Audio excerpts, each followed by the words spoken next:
Okay, so you've made it this far. If you can believe it, this is the final video we'll be using to deal with functionality.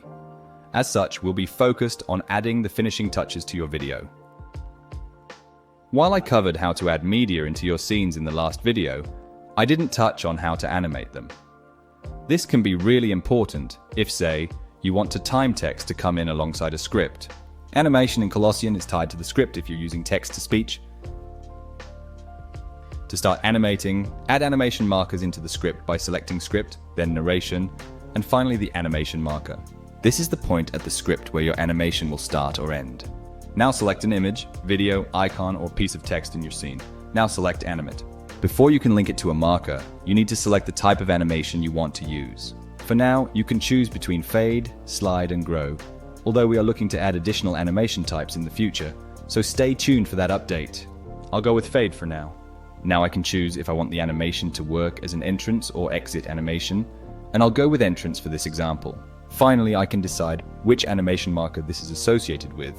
Similarly, you can add transitions in between your scenes. Just select the Transition tab.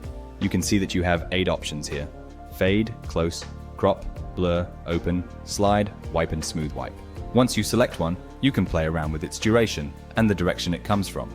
You can also apply it to all scenes if you want. Now earlier I mentioned you'll want to be previewing to get a sense for how the animations are working. There are 2 ways to preview your video.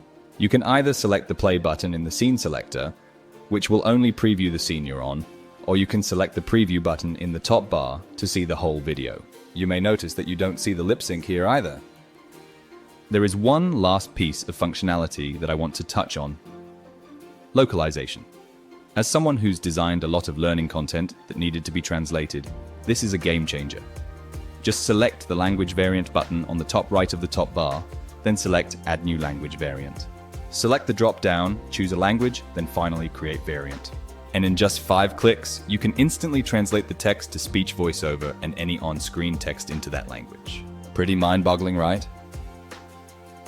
Before you continue, head back into your draft.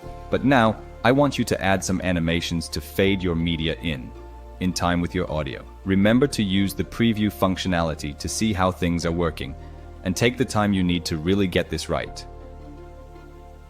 Okay, that's it for this one. Now you know how to animate, add transitions, localize, and preview your video. In the next video, I'll show you how to generate and share your video, which falls into the implement part of the ADI process. Awesome, see you there.